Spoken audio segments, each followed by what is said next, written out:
I never thought ordering Chinese food would end with someone in handcuffs, but that's exactly what happened last Tuesday in Oakwood Estates.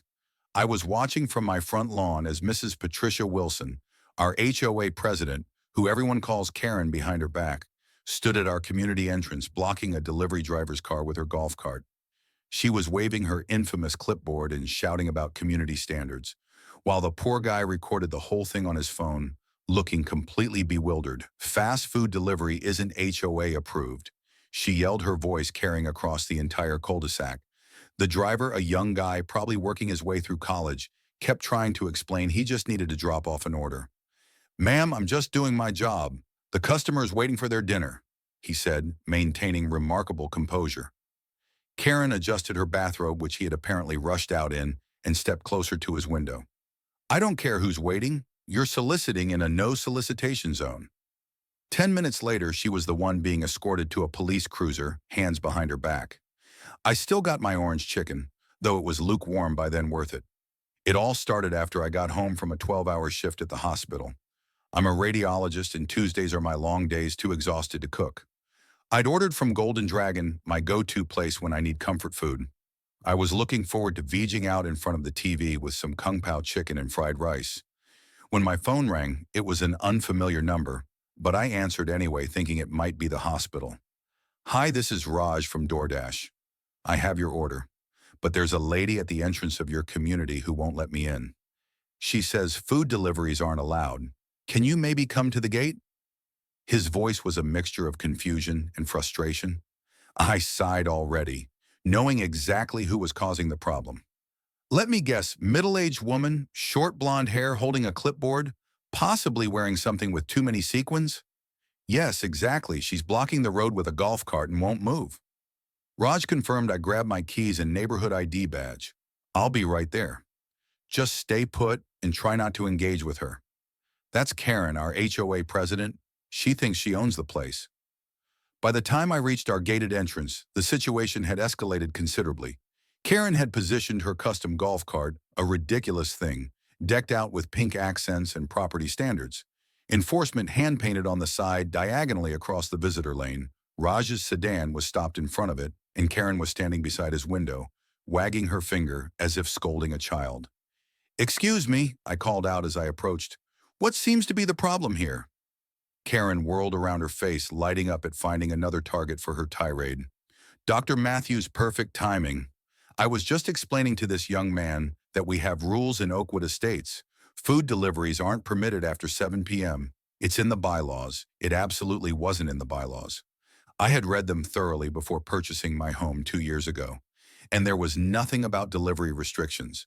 Karen had a habit of inventing rules on the spot to suit whatever power trip she was on that day. Karen, there's no such rule," I said calmly. "People get deliveries all the time. I ordered this food and I'd like to receive it now, please." Her eyes narrowed as she clutched her clipboard tighter. "Well, as president of the HOA, I'm implementing emergency measures to preserve our neighborhood image. Fast food deliveries attract an unsavory element. Next thing you know, we'll have pizza flyers on our doorsteps." The delivery driver, Raj, looked at me with an expression that clearly said, "Is this lady for real?" I gave him a subtle nod that conveyed, "Unfortunately, yes. Karen, please move your golf cart so Raj can deliver my food. It's getting cold, and he has other deliveries to make." I tried to sound reasonable, hoping to appeal to whatever sense of decency might be buried deep within her. Instead, she puffed up like an angry bird he was soliciting. "Going door to door is prohibited without prior board approval." She was now shouting loudly enough that lights were coming on in nearby houses. Neighbors were starting to peek through windows and step onto porches. Raj, to his credit, remained remarkably calm. "Ma'am, I'm not soliciting. I have a specific delivery for a specific address." "That's not solicitation." When Raj attempted to carefully maneuver around her golf cart by driving partly on the grass, Karen completely lost it. She rushed to her vehicle, pulled out what appeared to be a homemade sign on a stake, and slapped it onto his windshield.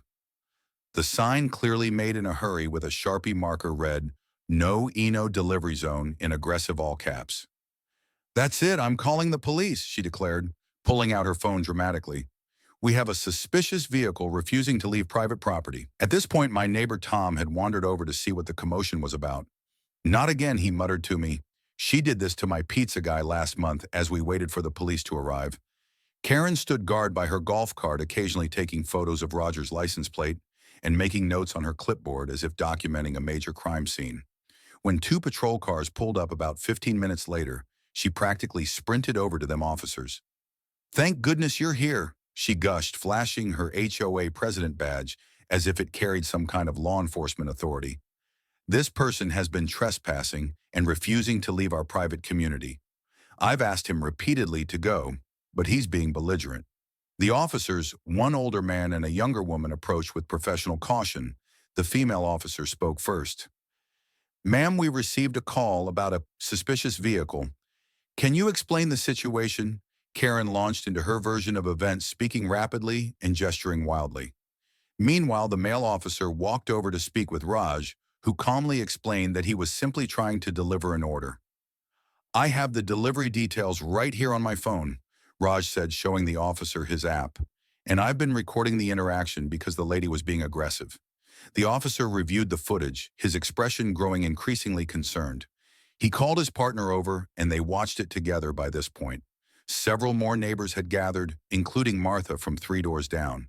"Officers," Martha said, stepping forward, "that woman blocked my Instacart delivery last week too, said groceries needed to be approved by the HOA decorating committee.